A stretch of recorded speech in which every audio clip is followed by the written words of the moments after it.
Welcome back. Today we're gonna take a quick look at the MiG-15bis that has just returned for the official service anniversary, and I want to talk about the differences between the MiG-15bis and the MiG-15bis, as well as whether it's worth it, maybe the alternatives, and just give you my general 2 cents on it. So let's get started with comparing them directly. We have GitHub here from Gutsby99, one of the most popular Redditor / data miners that has compiled every file in the game essentially into this massive folder. It makes it a lot more digestible and actually viewable, because normally most of these files are compressed, they are encrypted, and they are not very easy to read. So I extracted the MiG-15bis, in this case the German one, but all the bises are the same. And then here we have the MiG-15bis. Before, the thrust of the MiG-15bis and the MiG-15bis used to be slightly different. Nowadays, if you look at the engine as well as the stat card, look at the 2 stat cards, they are exactly the same, but of course stat cards never tell the entire story and are very often completely wrong. We have the armor, it's all kind of the same, but we will see in a second here that, you guessed it, in the files they are gonna be a little bit different, but for the most part it's going to be all the same. Let's look at the engine here. The Klimov VK1, 2450 kg force, 892 kg of weight. And here we have it, the exact same stats. But let's look at the 2 files next to each other, because right here you can get text compare and you can extract the raw files from right here and you can put them in left and right and see what the differences are. First off, of course, the names doesn't really matter, and of course the MiG-15bis I'm gonna call them the bis, and the ish from now on is gonna have CCIP, which is definitely useful. Then we have the armor values here, doesn't really amount to much. Let's keep scrolling. Wing control is gonna eat a 7.92mm instead of a 7.91mm. The difference in hit points here on the wing controls is minimal and can be disregarded. We scroll down a little bit, again, armor 4 again, we didn't see it in the X-ray vision, but it's supposed to be there. Where it is exactly, I am certain someone in the comments will be able to tell me. So we keep scrolling, and then until a little bit later we reach the pilot section here.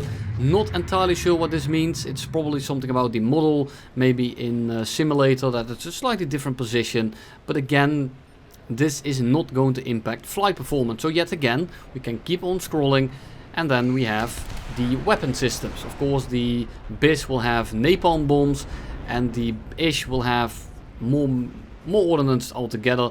It's mostly the same, but it will have more of the same, and that's going to be your main difference here. User skin also coming in, more skins, more rockets. This also will not impact flight performance. Then we reach the G-suit and something empty. These are just both mirrored, so they are exactly the same. And then we again here have the BD-248s, which should be the napalm bombs. And here we have the FAP 100, the FAP 250, the FAP 500 and the FAP in my bedroom. And then we have some wing brake. I mean, again, this all will not impact the flight performance too much. It's not gonna be noticeable while you are flying. And as you have noticed, oh, here's the pilot stuff that's on the top there. So they are, again, basically identical. There are some things that you might have missed. One of them is going to be the weight. And as you can see, it's not highlighted because the weight is the same. The drag is the same. The thing is, we just tested this in the custom battle. The ish is actually a little bit slower. This thing on the hot map, it's on this one, Sinai, is actually 10 km/h slower at sea level. The acceleration is also about 5% worse. 5%, sorry, it's like 1% worse. By the time he reaches 1000, I am going to be going 970. So at the same time, there is a little bit of a difference. And there are 2 things here that might give away what that difference is. And they are the pylons. And the pylons are not part of the flight model. They are added on later on. And you can see this when you add a custom skin. I don't have it at the moment. But when you make a custom skin, the pylons are not part of the actual skin that you can create. They are a different entity, which indicates to us that the pylons are added on later on which then also affects the flight performance in turn. Now, is this confirmed? Is this something I can say without a shadow of a doubt that I am 100% certain that this is the case? No, not really. But if I had to choose, if someone put a gun on my head and said which one is it, I would say that the pylons actually don't change the flight performance because I want him to pull that trigger. But in general, no. I do think that this is the case. However, it's hard to prove, and this is just our general thesis on it. But now, is the 15bis-ish worth your money? In my opinion, if you like 8.3, which is at the moment a fantastic BR, if you like the MiG-15s, if you like MiGs in general, and this is a very dynamic plane, and a plane that can do basically whatever you ask from it, other than run down 9.3s. The issue is when you are at 9.7, as you have been seeing in the background footage right here, you are just gonna deal with planes that are a lot quicker than you, which is kind of annoying. And being at 8.3, it will make it so you see less of these planes, you can't even see a lot of them, and you get some down tiers and some medium tiers as well. So what do I say? There are a few options here. You have the MiG-15bis-ish, which I think is better than the MiG-17AS at the very least. And I do think it's more fun than something like the Su-11. The Su-11 is forced to fly straight a lot. It's forced to play energy. It's forced to play a little bit boringly, and the games are a little bit of a stomp. Whereas with the MiG-15bis, there's a lot of premiums around. There's a lot of enemies that you can actually dogfight. And I think it's actually pretty fun to fly.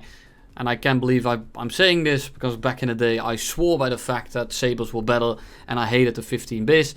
And the main issue was that I just couldn't aim the guns. And as you can see in the previous video, or in the gameplay that was in the background, that's my first game after like a year of playing it. And it went okay. My aim is a little bit rusty. I forgot to turn on my vertical targeting because I only run that on the MiG-15bis-ish. If the MiG-15s or the MiG-17s give you trouble with aiming, because the 37 as well as the 23s, try turning on vertical targeting and set it on like 300. For me personally, I normally use 600 without vertical targeting.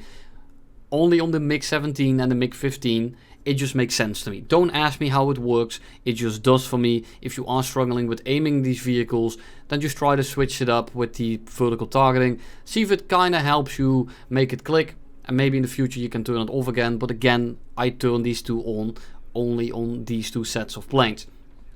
But is it worth it? Are you a MiG enjoyer? Then yes. Are you a collector? Then no. Are you just looking for a premium?